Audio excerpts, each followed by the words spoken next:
Hey guys, what's going on? It's DHDS Racer, or Don, back here for another review. This time I have HobbyKing's EPO ParkJet. First thing I noticed was, as you'll hear from the two other good reviews that are out on YouTube for this plane, the box is tiny. Shipping costs should be fairly low because this is actually a very small plane. The wings come separated and you have to actually glue them on. Make sure to put plenty of epoxy on there, let it ooze out a little, and then wipe the excess off. But overall, I'm really impressed with the quality of the foam on this. This has got to be one of the best, if not the best, EPO molds that I've ever seen. It's just this very smooth, silky, glossed out foam surface, and very slick. It's going to be very slippery for the people that want to modify it to go incredibly fast. But you basically open up the box, and all you have to do is glue the wings on, install a couple little carbon fiber rods to stiffen everything up, glue your motor mount down, and pretty much find CG and go. But you'll see I go through a number of different setups on the plane, 3 different setups, one of which is going from a 1002 cell to a 502 cell, actually going to a battery that's half the size, and I could still hit CG.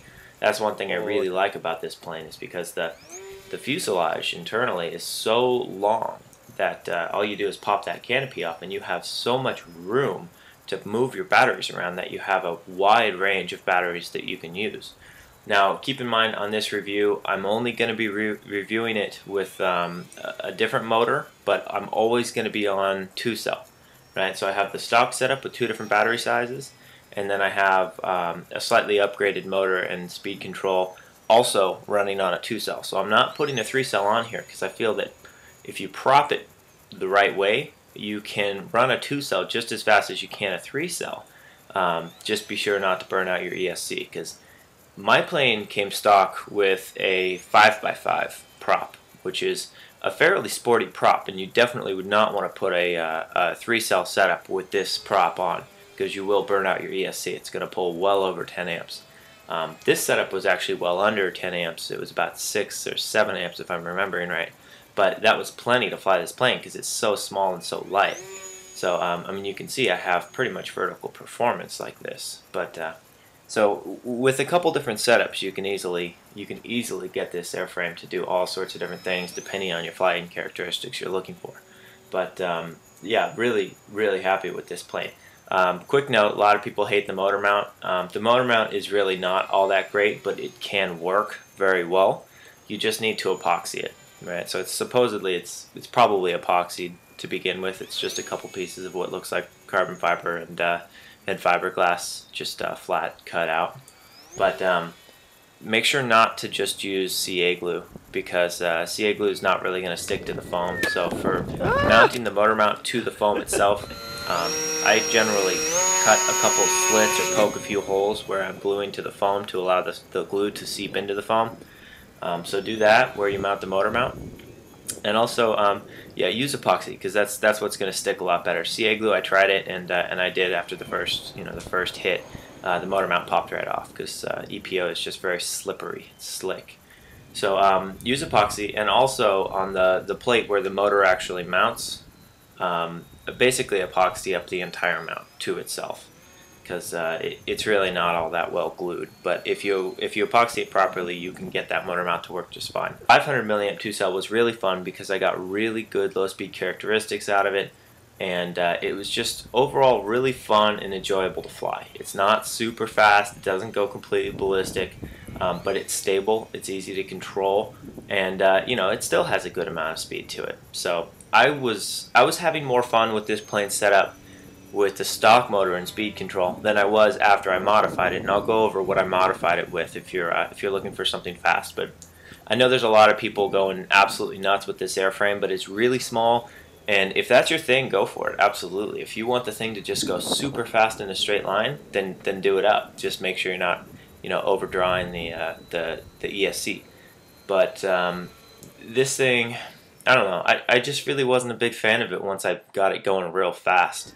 And I didn't even go nuts with it. I wanted to have 3 steps. When I was planning out this review, I wanted to have a stock setup, a medium setup for guys that want it to go pretty fast but not just ridiculous, and then it just bazonkers. You know, it's just like should not even be in the air fast. And once I did my what I considered my medium setup, I realized like this thing. Here I am on the medium setup. It was actually pretty hard to control. It was just the roll rate was ridiculous, and I don't even know how fast I was getting it. Maybe somewhere around 80, maybe.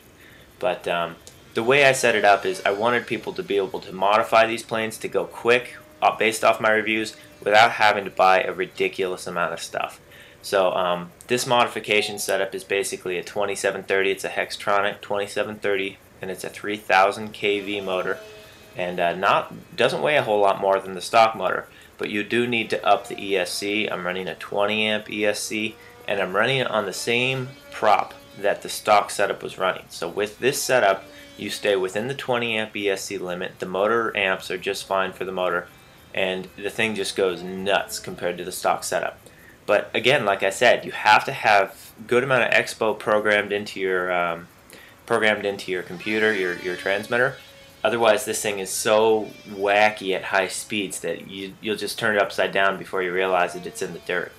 But you know, overall, I really like the plane. It has a ton of room to move batteries around, different sizes. You can use anything from a 500 milliamp 2-cell all the way to probably a 1200 2-cell if you threw it all the way back. But I'd say between a 500 and a 1000 2-cell, I'm sure you could run 753 cells as long as you're checking your amps and downing the prop, especially if you're going to be running the stock 10 amp ESC.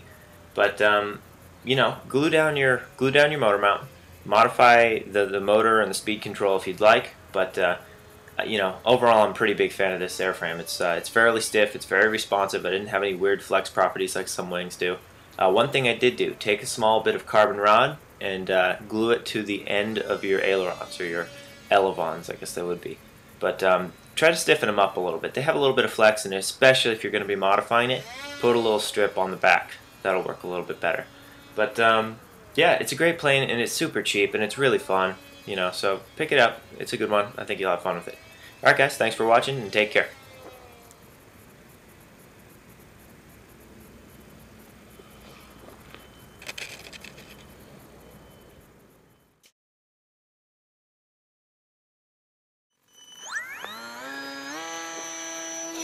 Oh, reverse ailerons!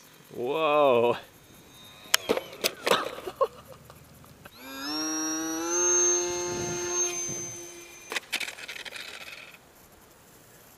Here, O-ring. Where did you go?